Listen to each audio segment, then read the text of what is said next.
ventana y la presentación. Bien. Aquí está. ¿Pueden ver la pantalla, chicos? Confirman, por favor. Sí se puede ver. Listo, gracias. Ya, la sesión 10 es junto con respiratorio, el último tema que les va a venir por lo parcial. Como ustedes saben, son 4 preguntas. Se me olvidaba. Buenas noches y bienvenidos.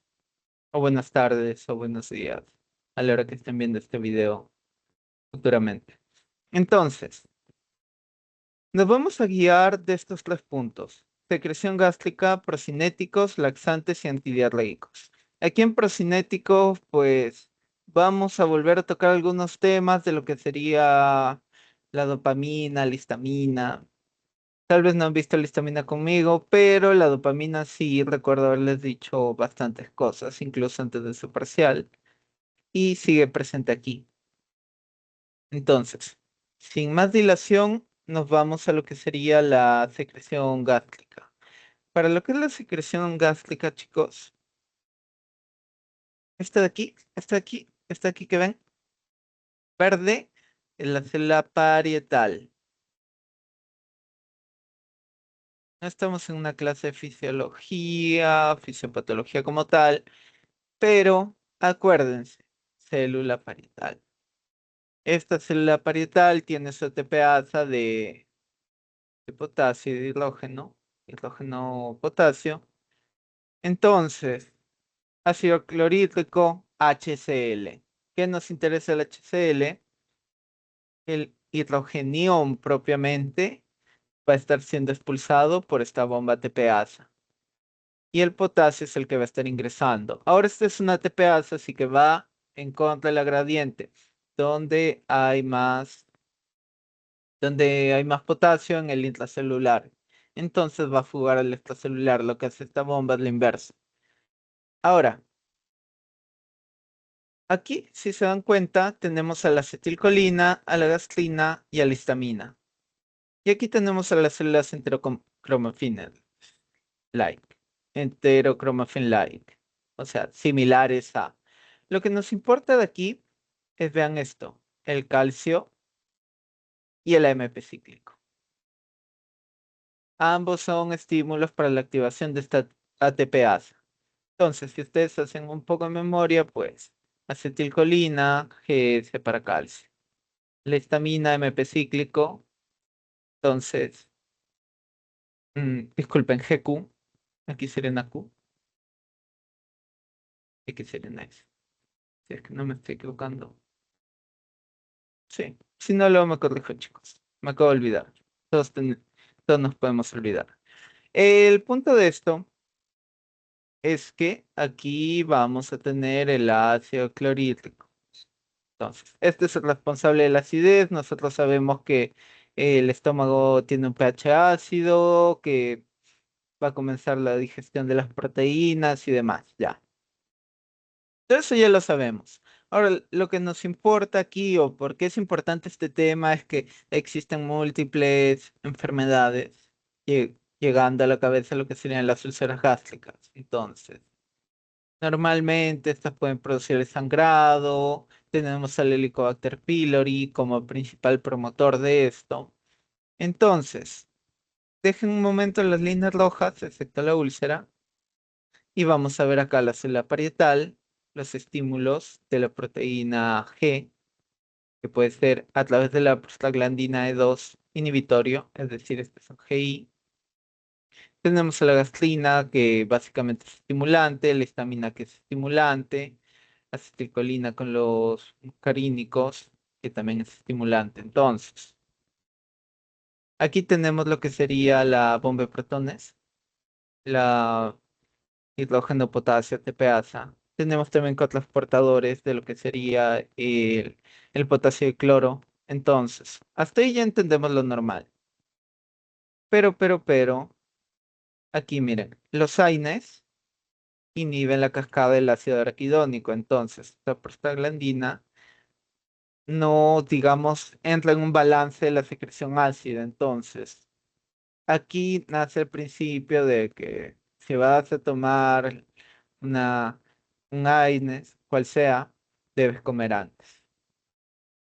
Bueno, fuera de ello, aquí tenemos la estamina, la gastrina. Y miren, el Helicobacter pylori promueve la liberación de gastrina. La gastrina va a producir mayor secreción de lo que sería el ácido clorhídrico. Ya habíamos hablado de la acetilcolina, el nervio vago, la caja del ácido araquidónico. Entonces, el plano grande de todo esto que nosotros necesitamos entender es dónde vamos a atacar.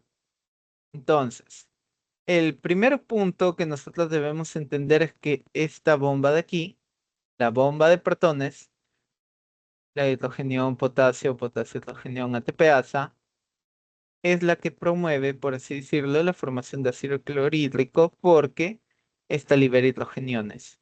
Entonces, para esto nosotros vamos a tener inhibidores. Inhibidores de la bomba de protones. El omeprazol, que van a ver que se da como pan caliente en muchos hospitales. Este omeprazol de aquí la va a inhibir. Ahora, ¿qué es el lansoprazol? ¿Qué es el esomeprazol y todo ello? Otros inhibidores de la bomba de protones. Si deseas empezar de lo sencillo e ir a lo complejo, todos los que terminan en prazol son inhibidores de la bomba de protones. Entonces, si hay menos ácido clorhídrico, va a haber menos lesión mucosa. Entonces, este es bueno en corto, medio, largo tiempo, pues depende. Ustedes sabrán que se necesita un medio ácido para la B12 y demás. Pero no vamos a hablar mucho de eso. Lo que nos interesa es que esta lesión mucosa puede causar la úlcera. Ahora, hay grados de las úlceras. No los vamos a tocar ahora, pero si ustedes entienden todo este panorama, ya van a saber dónde actúan. Tenemos los sucralfatos, los antiácidos, el bismuto y demás. No vamos a abordar tanto de por sí el tratamiento del Helicobacter pylori, pero todos, o sea, todos los fármacos que ustedes están viendo aquí al frente, de una u otra manera, influyen en su tratamiento. Y hay muchos formatos de tratamiento, pero no estamos en terapéutica ni en algo parecido. Así que, seguimos. Para ponerlo más simple, miren, el sucralfato a nivel de la célula epitelial puede producir esta protección similar a lo que sería el moco. Tenemos la secreción de bicarbonato, no se olviden. Aquí tenemos al misoprostol, que va a actuar a nivel de las proteínas G, a nivel de la GI, o propiamente para la producción del moco, tenemos las proteínas sinasas. Entonces, una fosforilación a nivel de esta bomba de protones la va a volver activa, la va a transportar hacia la membrana y va a comenzar a activarse, además. Ya. Pero el lansoprazol y omeprazol van a actuar a este nivel, el ATPase. Y para el hidrogenión tenemos hidróxido de aluminio, magnesio, carbonato cálcico y demás. Pero no se olviden, esto es súper importante. A nivel de lo que es el tratamiento de la secreción gástrica para disminuirlo, las úlceras y demás, lo primero que se les debe venir a la cabeza es inhibidor de bombas de protones o los pick-up. Entonces, ¿qué son los pick-up?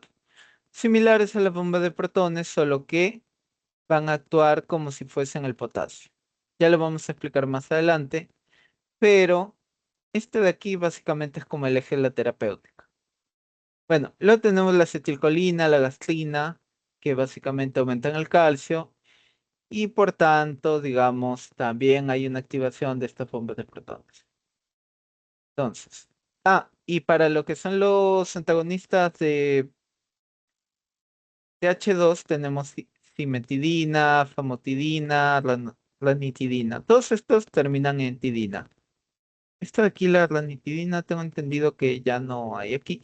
De hecho, algunas fuentes dicen que se usan, pero para nuestro país no tanto. Entonces, por eso les digo. Lo más importante, el inhibidor de la bomba de protones. Este gráfico les va a resumir cómo es que actúa y siempre les va a venir unas preguntas de esto. Entonces, en la sangre, digamos que ustedes tomaron su inhibidor de la bomba de protones. Ya, lo tomaron. Entonces, este va a llegar en algún punto de la sangre. El omeprazol puede ser por vía oral, endovenosa, ya. Digamos que es vía oral. Entonces, este IVP, vamos a decir omeprazol, básicamente va a llegar ¿a quién? A la célula parietal. Esta célula parietal que vemos aquí, al final, este inhibidor de bomba de protones no va a hacer nada dentro de la célula. Tú me vas a decir, ¿qué? Pero ¿cómo que no hace nada? Para llegar aquí, no es que vaya directamente. Esto de aquí no pasa. Va a salir ¿hacia dónde? Hacia el canalículo secretor que vemos aquí, un pH menor a 2. ¿Por qué? Porque este inhibidor de bomba de protones necesita protonizarse. Aquí, este hidrogenión, un protón. Entonces tenemos IBP protonizado. Y de tal manera se va a convertir en un derivado sulfonamido. Sulfonamida le ponen por allí, pero aunque se acuerden sulfa o sulfo, suficiente.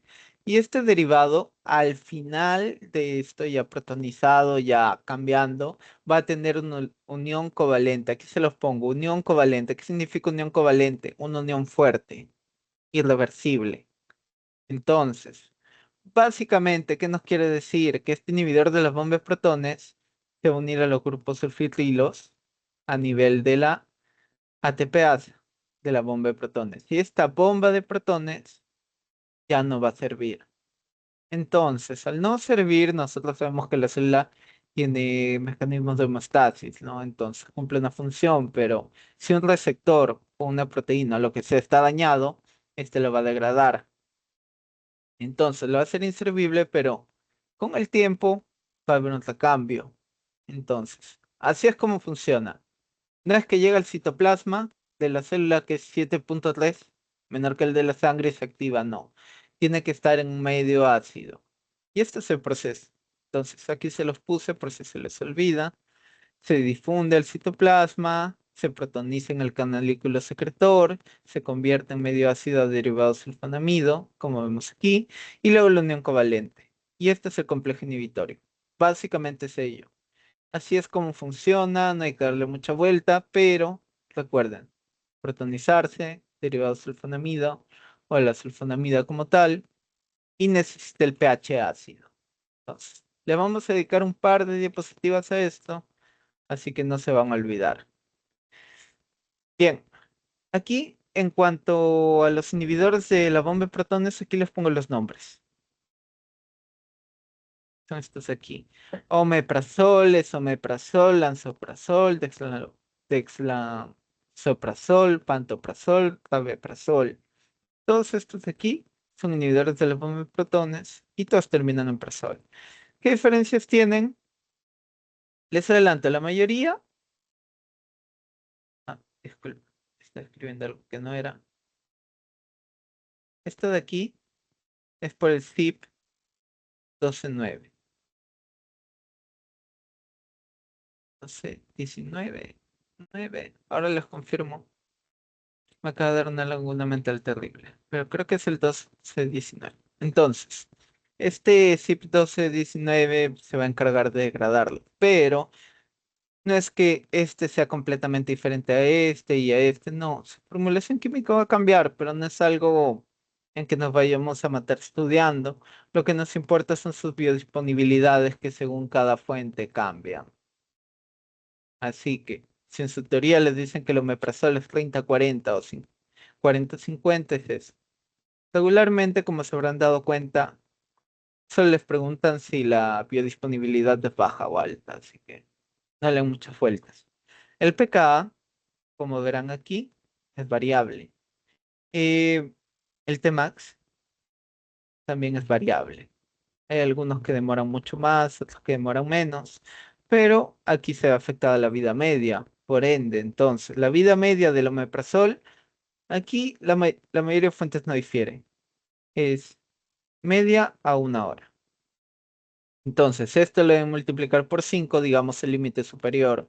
Entonces, en 5 horas como que está saliendo, entre comillas. Y otras formulaciones pues tienen una mayor duración. La unión a proteínas es bastante alta en la mayoría de los casos. Aquí la tienen. Difieren por 1, 2, 3, más que nada. Y la excreción renal, como verán, también es variable, pero en su mayoría solo podemos señalar al lansoprazol y dexlansoprazol como una excreción renal moderada o baja. Y bueno, entonces, aquí les dejo el gráfico de nuevo para que, digamos, no se les olvide. Y vamos a lo interesante. La inhibición de la secreción gástrica se da por este inhibidor de la bomba de protones. Y nada más que decir. Recuerden que esta es una unión irreversible. Y lo tienen, bomba de protones. ¿En qué células? No es en las principales, es en las parietales.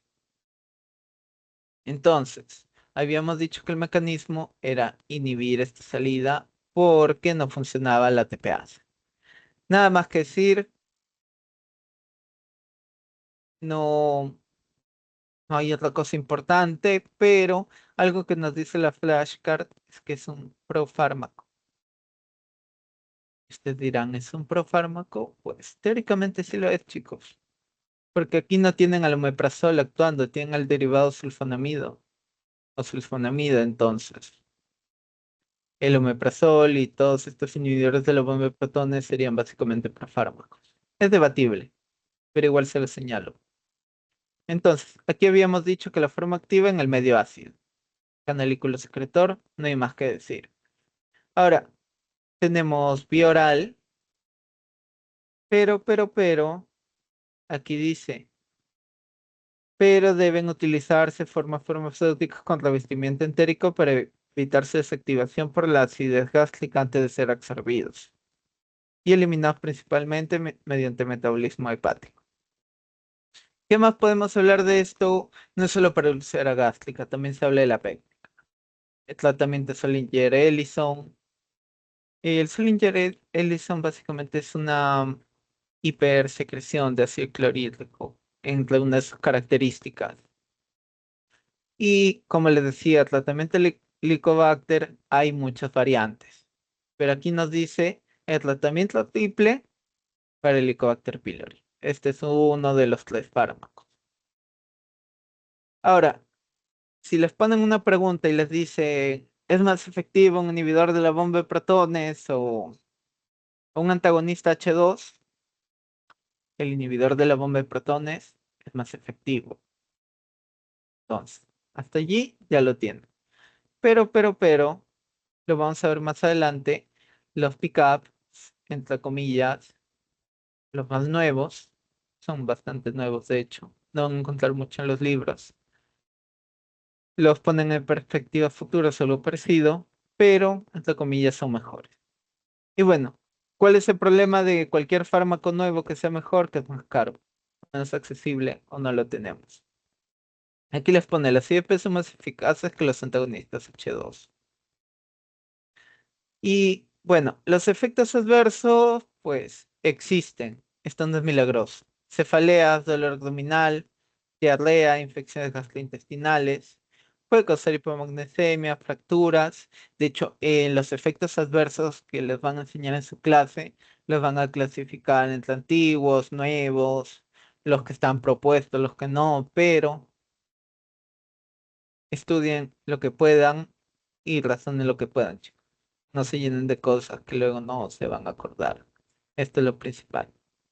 Ahora, ¿por qué si generalmente son seguros y por qué todos estos problemas? Porque recuerden, no puedes estar tomando esto todo el tiempo. De hecho, solo deberías tomar en el tratamiento de Helicobacter pylori o en las úlceras hasta curarte y todo ello, pero muchas personas toman AINES que causan las ulceraciones y demás, entonces no se llega a nada. Y el peruano es bastante irregular en sus tratamientos. De hecho, solo toma las pastillas cuando le duele. Y bueno, aquí tienen otra flashcard un poco más simple, CYP1219, como les había dicho, mayormente. Ahora, si hablamos de polimorfismo genético, tenemos metabolizadores rápidos, ultra rápidos, lentos, pero nos enfocamos. Metabolizador rápido, ultra rápido, le doy menos, le doy más, le doy lo mismo, le debes dar más. Entonces, efectos adversos, dolor abdominal, refieren a esta fuente.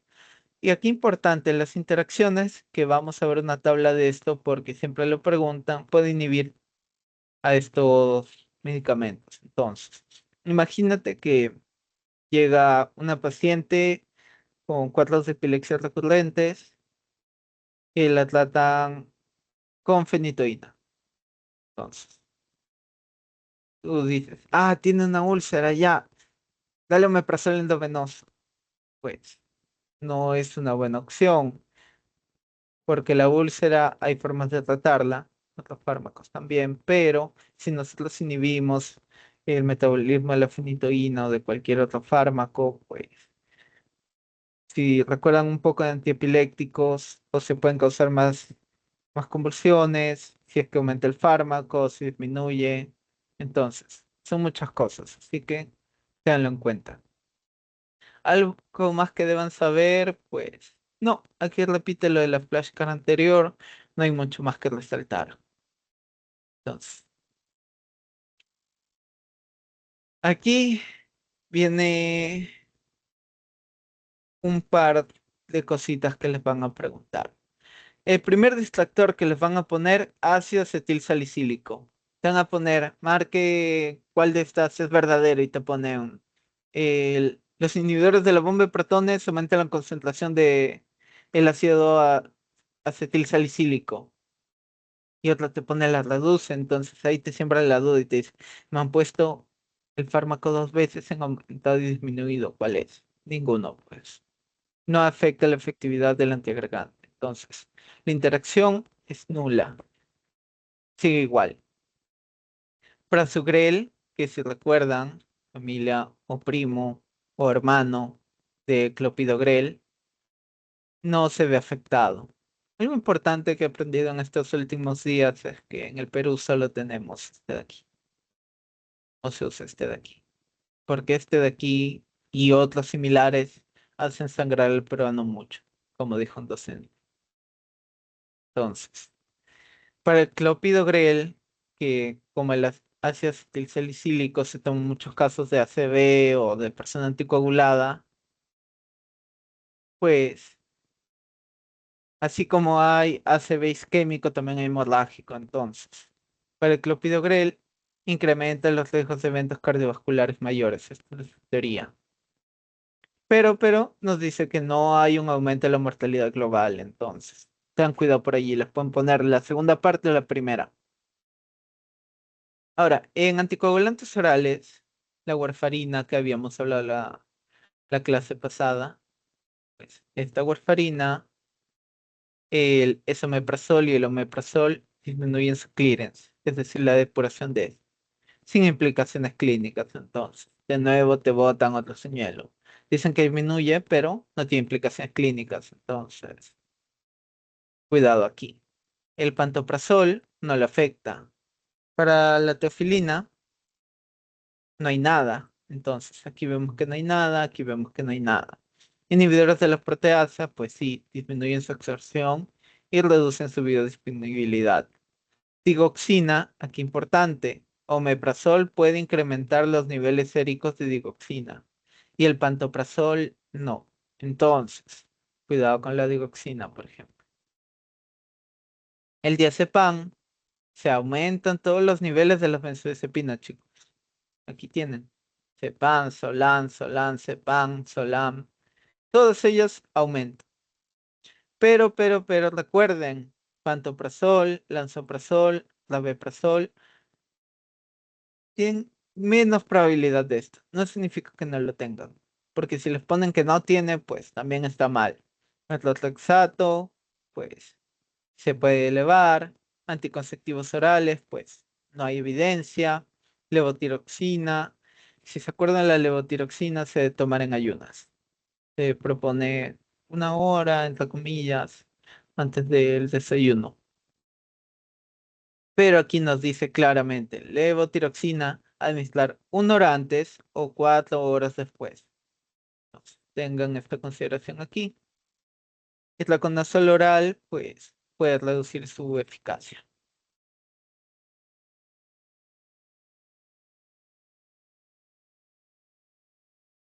Ahora, bueno, antes que todo, ninguna duda, ninguna consulta que tengan hasta este punto, ¿verdad? A continuar, ya saben que me pueden interrumpir en cualquier momento. Ahora, para hablar de los pickups, básicamente estos pickups van a simular que son el potasio. Y lo tenemos. Se une competitivamente al sitio unión del potasio, de esta TPH, de la bomba de protones. Entonces se une competitivamente, si tú dices competitivamente, reversible. Entonces, la IBP ya la conocemos. Sulfenamida, sulfonamida.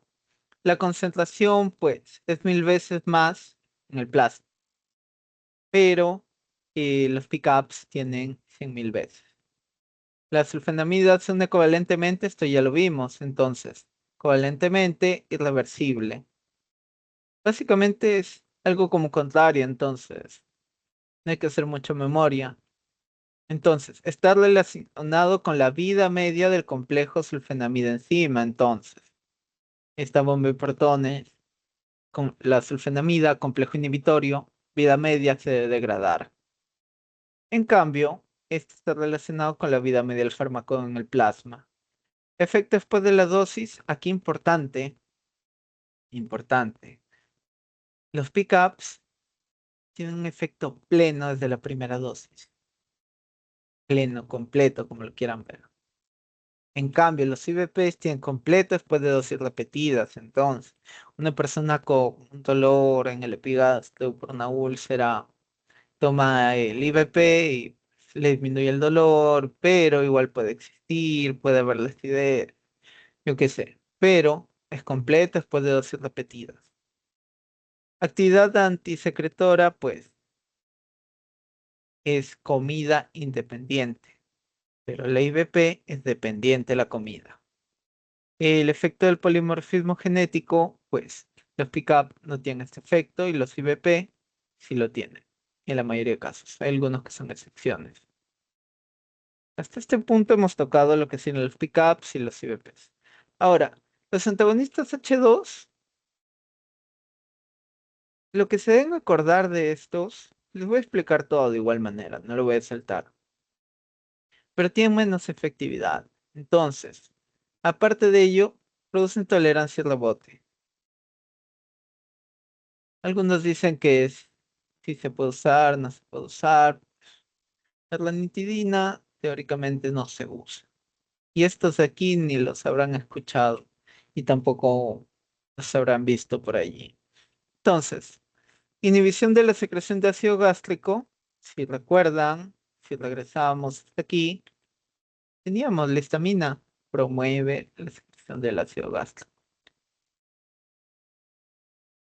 Entonces, inhibe la acción de la histamina que libera células similares a los mastocitos presentes en la mucosa gástrica. Entonces, no es que haya mastocitos en la mucosa gástrica, hay células similares.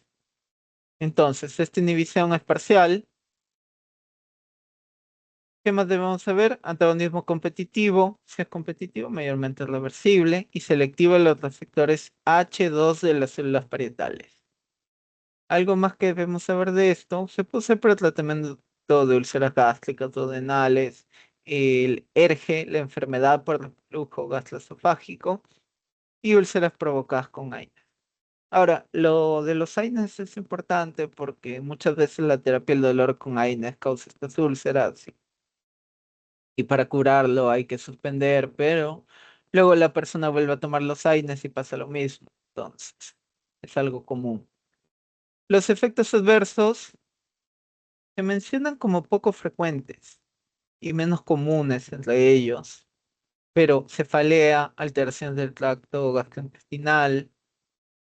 Y si hablamos de la cimetidina, aquí cimetidina, puede producir ginecomastia en hombres y galactorrea en mujeres. Entonces, ustedes escuchan la palabra ginecomastia, piensen en cimetidina, para este tema al menos. Galactorrea en mujeres, pero el resto no lo produce. Entonces, acuérdense, cimetidina puede causar ese efecto. ¿Qué más pueden causar? Pues diarrea, somnolencia, fatiga, dolor muscular, estreñimiento. Hay menos comunes que son confusión, delirio, alucinaciones, habla farfullante. Esto de aquí, el habla farfullante es básicamente una persona que te habla súper rápido y no entiendes lo que te dice, porque de hecho su pronunciación tampoco es buena. Pero digamos que esto es por el fármaco. Si una persona ha hablado así toda su vida, no es toda su vida está con este fármaco. Es ya aparte. Las cefaleas que también teníamos descritas aquí. Ahora, importante, estos de aquí atraviesan la placenta, entonces se excretan en leche materna. Hay que tener cuidado con ello. ¿Cómo explicamos los efectos antiandrogénicos? Porque disminuye la unión de la testosterona al receptor de andrógeno e inhibe la hidroxilación del estradiol. No hay mucho más que decir. Esto es con lo que se deben quedar de los antihistamínicos. Nada más, nada menos. No son los protagonistas de esta clase. Aquí tienen un pequeño diagrama. Tenemos los AINES, tenemos los bloqueantes H2, aquí a nivel del suelo parietal. También es tallar la atropina un poco como inhibidor, pero no le vamos a dar protagonismo tampoco. Los inhibidores de la bomba de protones, aquí la tienen como P. Y el misoprostol. Misoprostol. ¿Qué es el misoprostol? Es un análogo sintético de la prostaglandina E1. A ver, entonces, ¿cómo nos puede servir este misoprostol? Básicamente, activa los receptores del subtipo EP3 que vemos aquí. Aquí nos pone el EP2 y 3. Y produce una inhibición de la secreción gástrica. Esto está mediado por GI, nos indica. Entonces, GI es menos inhibición de la adenilaciclasa, por tanto, menos MP cíclico. Y además, o sea, eso es por un lado, por el otro lado, digamos, por el lado inhibitorio. Y por el otro lado, estimulatorio que va a producir secreción de moco y bicarbonato. Entonces, tenemos más moco, tenemos más bicarbonato y va a haber una barrera protectora mayor. La absorción es buena oral, se realiza rápidamente. Algo más que vamos a ver, pues, no mucho de este fármaco, pero se los pueden preguntar, así que he tratado de no omitir lo más importante. Entonces, algo importante de este misoprostol es que estas úlceras gástricas se pueden tratar incluso teniendo la administración del aire, cuando no se puede interrumpir, por ejemplo. Y aparte de ello, tal vez no es de esta clase, sea misoprostol, análogos sintéticos, se pueden utilizar para inducir el trabajo de parto. Entonces, esto de aquí para el futuro. Para ahora no. No creo que les pregunten. ¿Qué puede producir entonces? Si hay más moco, hay más bicarbonato, entre comillas tenemos una hipersecreción. Bueno, diarrea, calambres abdominales y nos indica aquí, debe evitarse durante el embarazo por sus efectos sobre la contractibilidad uterina. Entonces, esto genera contracciones uterinas. Las contracciones uterinas normalmente son por el parto. Y bueno, aquí les complementé un poco de lo que sería información. Se les preguntan, se desesterifica qué ácido misoprostólico. Esta es su forma activa. Lo de los 30 minutos ya lo habíamos visto aquí. Se realiza rápidamente, se medida 30 a 40 minutos, inicia efecto similar. Efecto máximo 60, 90 minutos hasta 3 horas. Eliminación vía renal, los efectos ya les había dicho, diarrea, calambres, exacerbación de enfermedades inflamatorias intestinales, aumento de la contractibilidad uterina. Aquí habíamos hablado del moco y del bicarbonato. Y ahora, básicamente también mejora el flujo sanguíneo. Algo más que vamos a ver, pues, GI, AMP cíclico, disminuye la secreción de ácido clorhídrico. Y básicamente, quédense con esto de aquí. Profilaxis de lesiones gastrointestinales inducidas por aire. Con esto de aquí sí se deben quedar. Ninguna duda de momento, chicos. Continuamos. En cuanto a lo que sería el sucralfato, salicilato, bismuto o sucralfato, fíjense que estos de aquí básicamente son protección. Ahora vamos a ver cómo. Primero, tenemos aquí el sucralfato. Acción protectora cicatrizante local en la mucosa gastrointestinal. Entonces, básicamente es como una capa protectora. Esta capa protectora, por así decirlo, digamos que esta es la úlcera, acá se pone la capa protectora polisacralfato y teóricamente esta protección del pH ácido va a hacer que esta zona se regenere mejor. Y ese es el mecanismo de acción que les acabo de explicar. Revestimiento de la mucosa de las úlceras gástricas. Cualquiera de estos fármacos va a ejercer como un factor protector frente a la acidez y la pexina. Entonces, ya lo vemos. Eso es como trabaja. Se postula que puede aumentar la producción de moco y bicarbonato. Ya, está bien. Y luego el bismuto posee propiedades antibacterianas contra el Helicobacter pylori. Retrocedemos. Y aquí, el de bismuto, lesiones de la mucosa, Helicobacter pylori.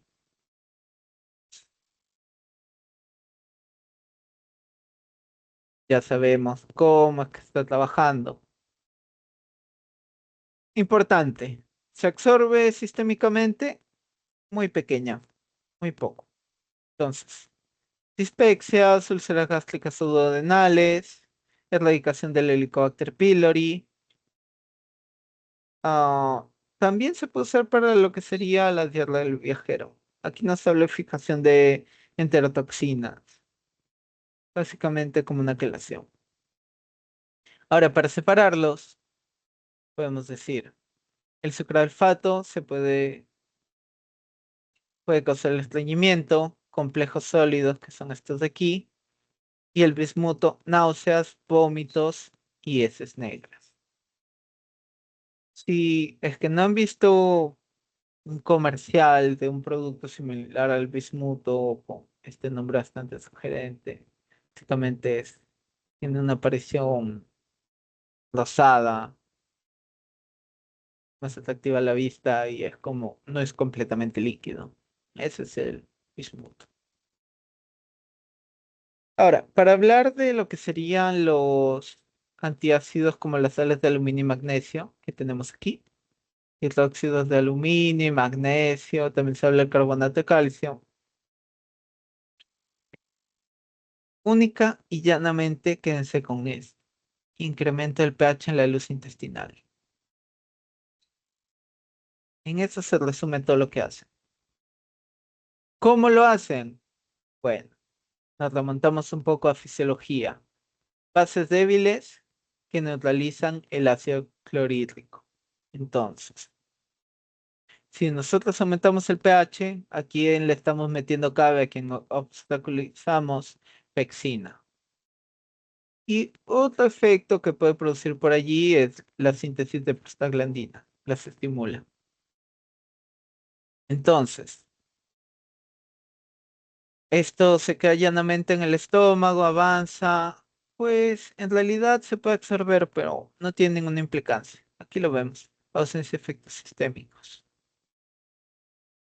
Entonces, el calcio o el o propiamente sales, el bicarbonato como tal, se absorben. Y estos sí pueden dar lugares a otros efectos. Aquí tenemos carbonato de calcio, por ejemplo. Ahora, en el uso clínico, pues, en realidad, todos estos fármacos se pueden usar, pero depende cada paciente y depende todo este escenario. Entonces, corto plazo, ¿para qué? Úlceras duodenales, enfermedad por o gastroesofágico. Porque lo único que estamos haciendo es aumentar el pH. Entonces, las sales de aluminio pueden provocar estreñimiento, magnesio laxante. Entonces, esto sí puede ser que les pregunten y deben saber. Acuérdense. Aluminio, aluminio. Grábenselo como si fuese en su cabeza. Lo primero que se les debe venir a la cabeza con aluminio a metal. Metal, estreñimiento. Magnesio, ¿se acuerdan de esa propaganda o de esos productos que salen en varios comerciales y dicen, magnesio te laxa? Es un purgante osmótico. Ahora, también puede haber, dependiendo de otros fármacos, la liberación de lo que sería el CO2, que puede causar el meteorismo, alcalosis metabólica, hipercalcemia, pero quédense con esta primera línea aquí. Hasta acá, la línea y media. Aluminio, magnesio. Aluminio estreñe, magnesio laxa. Y bueno, algo más que decir. No realmente, solo que las sales de calcio y aluminio pueden formar complejos ciclinas. Más que nada, eso. Y con esto terminamos lo que es secreción gástrica. He tratado de abarcar lo más importante. Como ven, es un montón de información y eso que está resumida. Así que vamos a hablar de la metoclopramida. Este se los mencioné un par de veces. De hecho, es una trabalenguas un poco, pero. Importante, metoclopramida, se las van a preguntar. Fijo, algo que tenga que ver con esta, si este distractor. Entonces, este de aquí es un procinético, pero también es un antiemético. Aquí se los pongo yapa, por si les preguntan. Entonces, antiemético, metoclopramida. Bueno, lo único importante de esta tablita, no necesitan darle más vueltas. Aquí la domperidona la vamos a hablar levemente. Entonces, metoclopramida, inhibidor de los receptores dopaminérgicos de 2.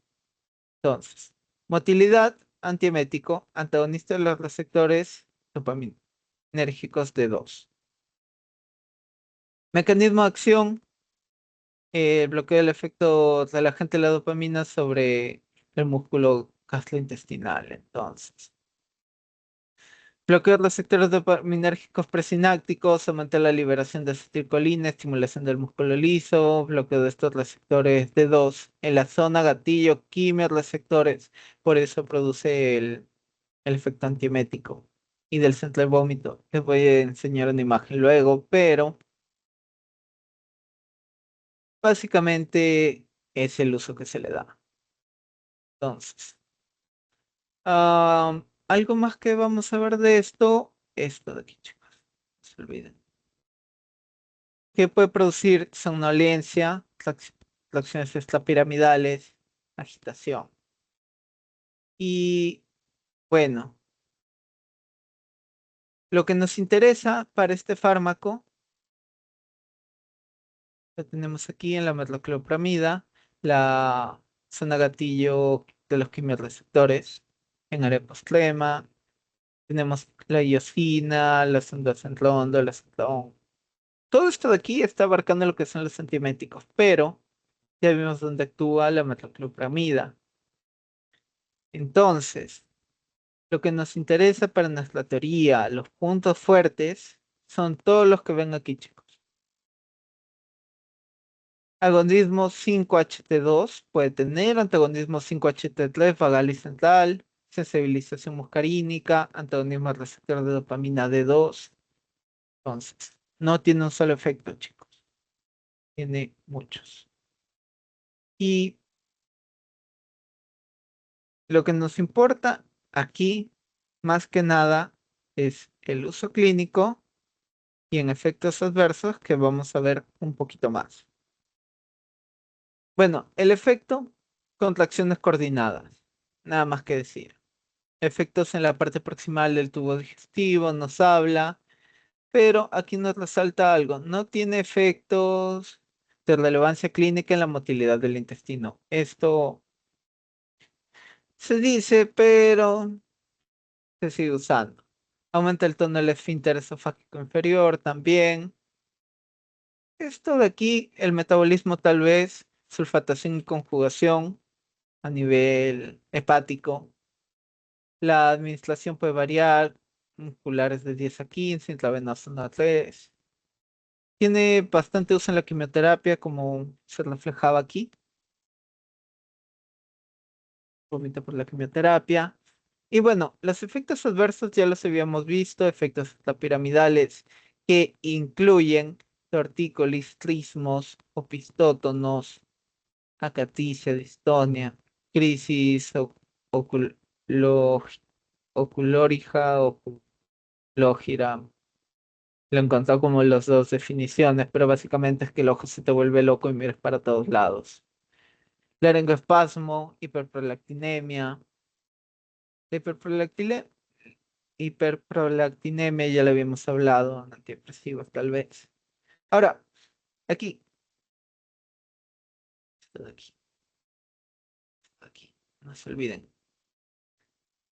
Se dice que tiene un efecto adverso caja negra, es decir, si este se usa por más de 12 semanas, puede producir la disinesia tardía irreversible, es decir, movimientos involuntarios. Entonces, hay que tener cuidado al usarlo. Alto riesgo, básicamente, mujeres en edad avanzada, falla hepática, renal y uso antipsicóticos, entonces. Por allí ya entienden las interacciones que hay. Interacciones dopaminérgicas que puede tener, aumentar niveles de la aspirina, inhibir CYP, facilita la absorción de propión y sus metabolitos. Entonces, si inhibe CYP 2 de 6, no creo que les pregunte un abocado. Se debe evitar el uso de fluoxetina, puede causar el síndrome neuroeléctrico, efectos extrapiramidales, entonces, un montón. Aquí más que nada, les traigo un poco los antiméticos, no preguntan, pero la metoclopramida actúa acá, principalmente. Y todos los antiméticos también actúan aquí. Pero bueno, ahora, estas dos diapositivas son los otros fármacos que puede o no pueden ser preguntados. Por ejemplo, domperidona, antagonista predominante de 2.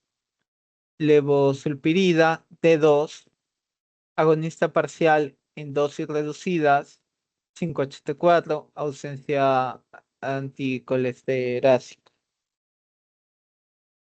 Pero la eritromicina, sí, aquí la tenemos. Eritromicina.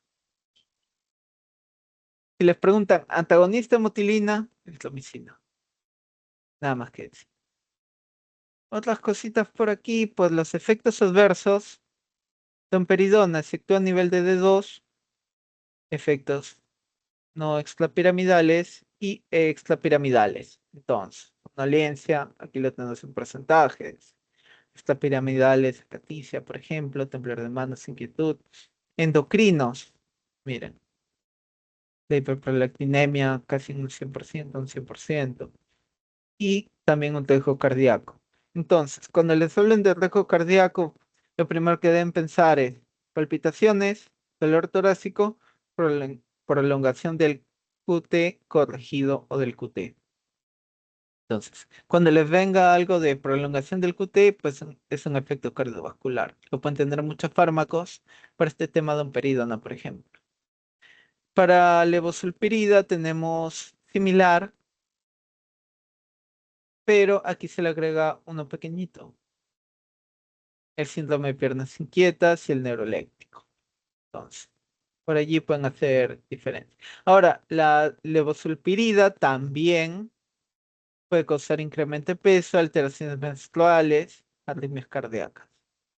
Y lo clásico, hiperprolactinemia, galactorrea, somnolencia, sedación, fatiga y cefalea se pueden estar causando. Para la eritromicina, prolongan el intervalo QT a secas. Torsades de Pointes puede causar muerte súbita cardíaca también, entonces. Yo les diría que para estos fármacos que ven aquí de este segmento se aprendan y razonan un poco lo más importante, como el mecanismo de acción y los efectos adversos. Ahora, los efectos básicamente todos son prokinéticos, salvo algunas diferencias. Entonces, no hay mucho que darle vueltas, pero el de la motilina, acuérdense, acelera el vaciamiento gástrico. Parece la motilina. Y luego tenemos lo que sería la cotiamida, cineslaprida, la cisaprida, procaloprida. Todos terminan en prida menos la cotiamida. Entonces, acotiamida inhibe la enzima acetilcolinesterasa.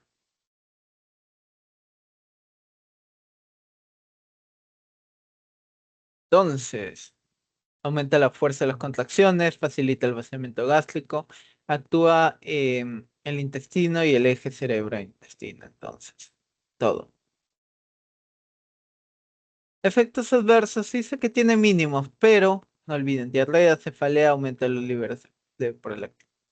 Se evita con otros inhibidores de la acetilcolinesterasa, agonistas y demás.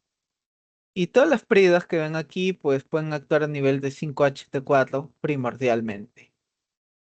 Entonces, hasta allí estamos bien.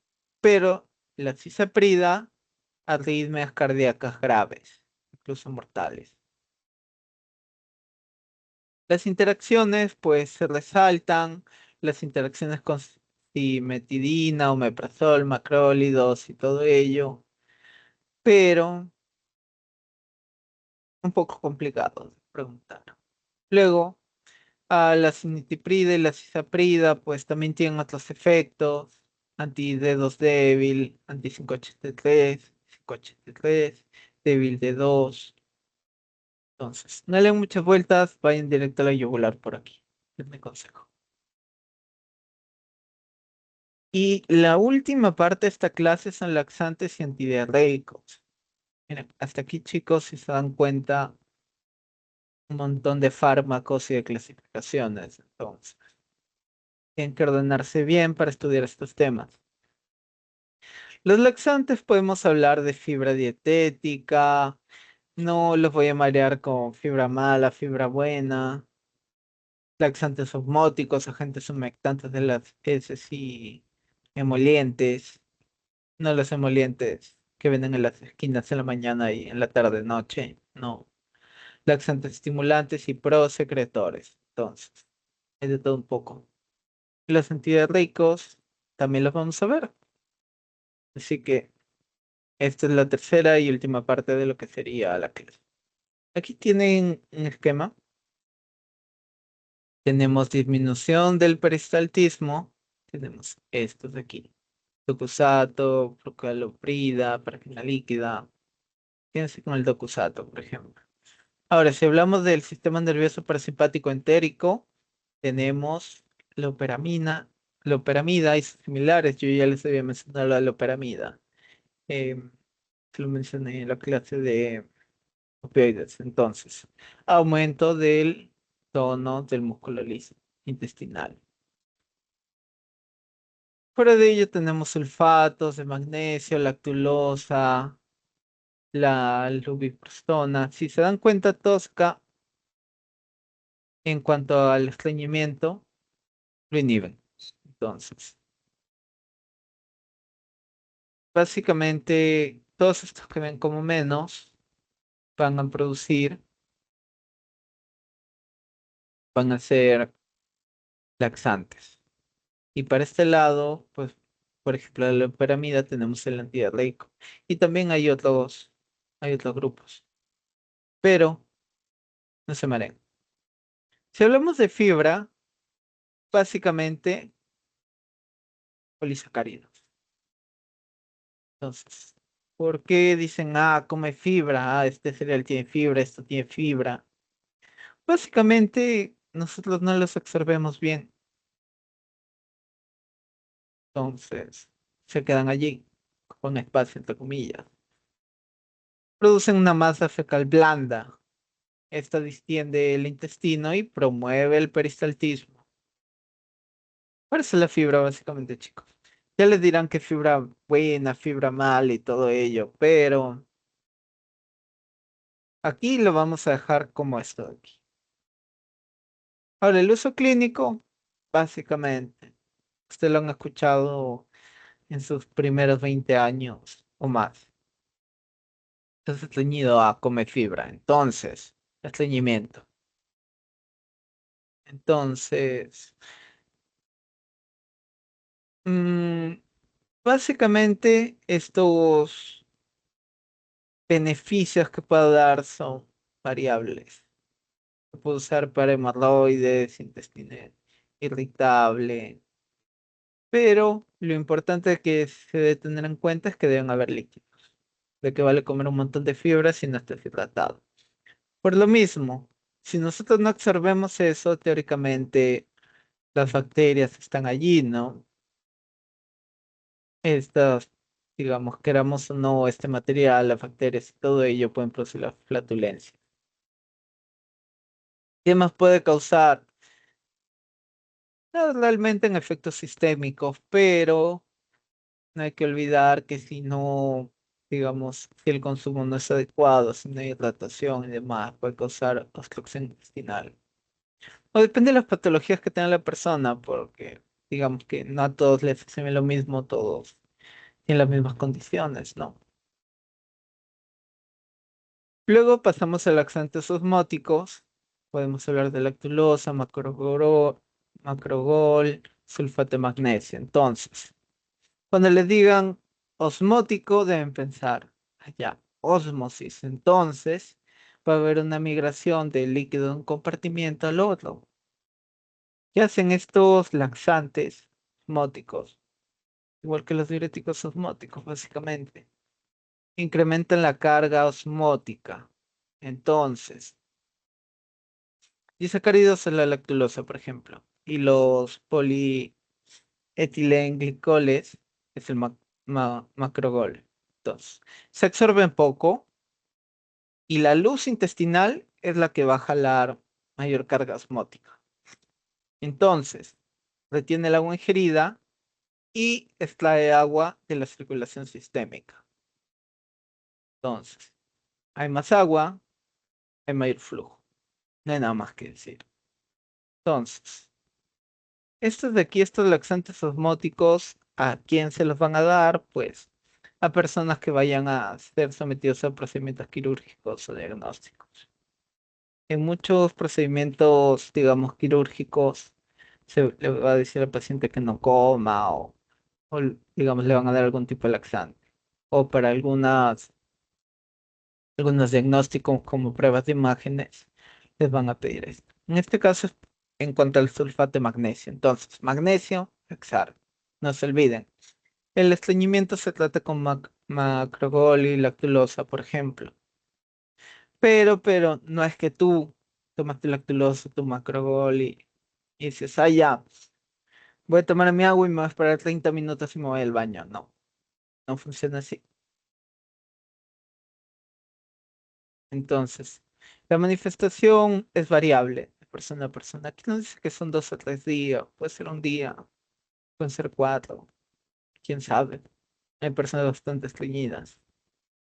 Bueno, en efectos adversos, fíjense con esto. Flatulencia, calambres abdominales. Nada más que decir. Se absorben, baja absorción. No causan nada realmente.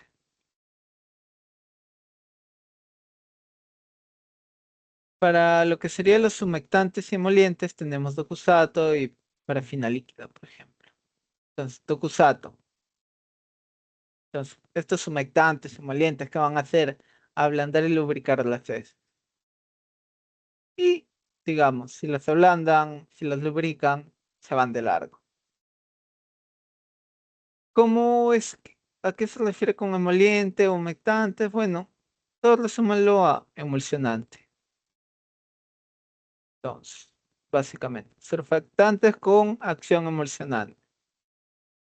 Entonces, el docusato presenta un ligero efecto estimulante, sí, tal vez, pero piensa con esto, emulsionante. ¿Cómo se puede administrar? Pues Se dice que el Dokusato puede ser vía oral o rectal. Algunas fuentes incluyen el aceite de cacahuate por vía rectal, es decir, aceite de un extracto de maní. Pero, Dokusato, chicos. Maní, déjenlo de lado. Uso clínico, estreñimiento de hemorroides. Ahora, si estamos hablando de lubricación, pues para los hemorroides eso es un problema.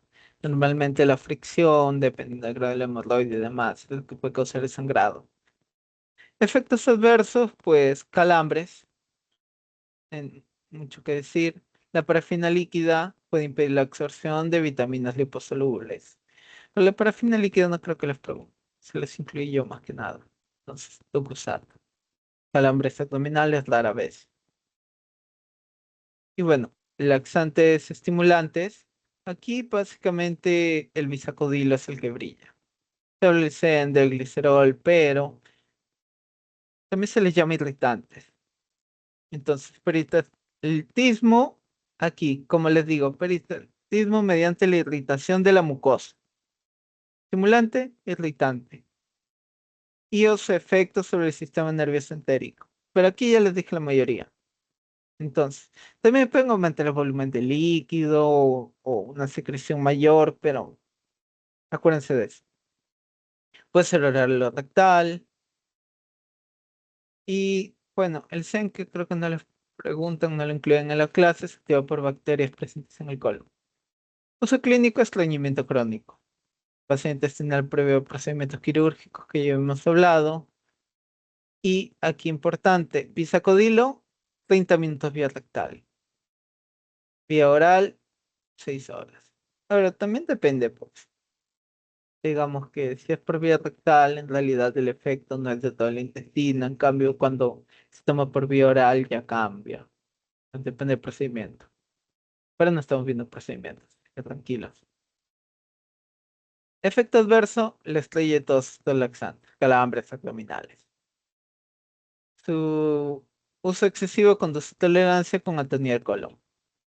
Bueno, tolerancia tal vez. Pero más que eso no. Ahora, terminando, tenemos estos de aquí, que son la prucaloprida, la lubiprostona, linaclotida, naloxegol. Bueno, si se acuerdan de la naloxona, aquí, similar. Entonces, antagoniza los receptores opioides. Entonces, contrarresta el estreñimiento causado por los opioides. Linaclotida, pues, guanilato ciclasa, el epitelio intestinal. Entonces, iones cloruro, bicarbonato, tránsito intestinal más lento. La prucaloprida, receptor 584, potentes propiedades prokinéticas. Y bueno, básicamente esto se usa cuando los otros tratamientos han fracasado, es decir, son refractarios. Y la lubiprostona básicamente activa los canales de cloro C y C2 y promueve la secreción de cloruro, por ejemplo. Y bueno, aquí tal vez les pregunto no incluir los nombres. Y por último, antes de pasar a las preguntas, tenemos loperamida. Entonces, loperamida que produce la motilidad de secreciones intestinales. Entonces, ¿qué pasa si tú tomas loperamida? La loperamida va a generar este aumento del tono y tus heces se van a quedar estancadas entre comillas. Entonces, ¿qué hace todo el intestino en mayor o menor proporción? Absorbe líquidos. Entonces vas a tener heces más sólidas. Pero ojo, no es que esto sea 1 hora, 2 horas y ya no. Se puede producir estreñimiento. Bueno, agonistas opioides mu del plexo mentérico, inhiben el peristaltismo. Podemos hablar de la loperamida y cualquier tipo de opioide. Cualquier tipo de opioide. Entonces, ah, quédense con eso. Pueden producir adicción, dependencia y todo eso. Sí, también pueden, pero nadie se estriña a propósito con loperamida. Ahora, bueno. Citocromo P450, por ejemplo, para el difenoxilato, que es similar, se puede realizar metabolito activo. Uso clínico, diarrea aguda. La loperamida es del tipo de fármacos que, no sé, puedes tener un examen o algo parecido en 2 horas, en 3 horas. Te tomas, entre comillas, una dosis de carga para aguantar. Pero, ojo, lo puedes usar de esa manera, pero también hay que saber la causa de la diarrea. Si es una causa infecciosa, solo estás dando lugar a una mayor proliferación sin combatir el microbio. Lo claro. Diarrea crónica asociada a una enfermedad inflamatoria intestinal. No estamos mencionando nada de bacterias. Efectos adversos, somnolencia y náuseas, como cualquier opioide. En menor proporción, claro, estreñimiento y calambres abdominales. Y sobredosis puede producir la depresión del sistema nervioso. Por ahí está. Y con esto acabamos todo en base a la teoría y pasamos a las preguntas. Aquí sí, activan su audio, me escriben por favor chicos para ver si han entendido. Acotiamida, mecanismo de acción. Lo vimos brevemente, pero lo vimos, por eso lo incluí en la clase. ¿Qué dicen chicos? ¿Cuál sería la respuesta? La C, nos dice la doctora Delgadillo. ¿Alguien dice la A, la B, la D, la E? No recuerdo si fallaste en ese parcial, pero está complicada, porque la cotiamida y otros fármacos están, digamos, pegaditos, por así decirlo. Sí, la cotiamida es un inhibidor de la enzima acetilcolinesterasa y el resto iba más por 5-HT4, ¿no? Por allí lo pueden sacar, no se olviden. Para los inhibidores de la bomba de protones, interacciones. Anticonceptivos orales disminuyen la absorción de los inhibidores de proteasas, afectan la actividad antiagregante del ácido acetilsalicílico, el metotrexato aumenta sus niveles cuando se usa junto a IVP. ¿Qué opinan chicos aquí para esta pregunta? Este es el tipo de pregunta que te tomaría 2 minutos porque te hace dudar de lo que sabes. Hay muchas interacciones, pero ¿cuáles son realmente las que cuentan? Exacto, exactamente, 2 y 4. No interactúan con anticonceptivos orales. No interactúan con ácido acetilsalicílico. Entonces tú vas, buscas tu 1 y tu 3, no te quiero, no te quiero, te quiero. Y te deja con la duda, 2 y 4. Pero la 2 y la 4 sí estaban documentadas. Entonces, la respuesta es la C nuevamente. Tranquilamente, si leyeron un poco o de pasada, o si se bien la mitad de la pregunta, tenían 50-50. Ahora, vamos a hablar de los pickups. Se unen mediante enlaces covalentes. Mira, aquí te la mandó. Te la mandó así sin avisar. Te la puso en la cara y dijo, mira, eso no es. Y dice, de forma competitiva con el potasio, ya que están indicados para erradicar la infección por el Helicobacter pylori. Aquí, antes de responderles, de hecho, los pickups se recomiendan para esta erradicación. Ya se dice que son más constantes o que su efecto propiamente es más regular que el de los IVPs. Entonces, ¿están indicados para erradicar el Helicobacter pylori? Sí, verdadero, pero enlaces covalentes no. En ningún momento hemos hablado de enlaces covalentes. Entonces, de forma competitiva con el potasio, sí, pero esto no, entonces nos deja la D. Esa sería la respuesta. Cuarta pregunta. Se los mencioné, se los expliqué un poco a grandes rasgos. Entonces, tenemos mosaprida, eritromicina, cotiamida, levosulpride, pero yo hice énfasis en uno y exactamente es la metoclopramida. Por allí les pueden cambiar la pregunta, le dicen no asociado a Siéntome las piernas inquietas, por ejemplo, allí. Ya cambia la respuesta. Sí, sí, es metoclopramida. Y aquí les pongo una más de metoclopramida. Metoclopramida. Entonces, uy, la línea. No sé cómo lo consideran para este ciclo, pero muy atentos a su teoría. Puede tener una clasificación, pero también tiene otros efectos, así que por allí evalúen bien. Que me dicen que es la C. ¿Es un pickup? No. ¿Antagonista de 5HT3? Por allí tenía algo que ver, pero directamente no. Antiarreico no. Antiarreico y antiemético no. Te dejaría con estos dos, pero como yo ganador es el prokinético antagonista de D2. Te ponen prokinético y antiemético, pues es válido. Como todas las semanas, aquí tienen el cuadro de la central de tutorías. Y el cerebrito dando su like. Bueno, un cerebro no tiene brazos ni piernas, pero entiende la ilustración. Y bueno, estas son las fuentes de información. Ya saben de dónde saco siempre las flashcards y de dónde preferentemente saco las imágenes. Yo creo que con tablas y con gráficos se puede entender todo muchísimo mejor. Y bueno, vamos a pausar la grabación. A escribir.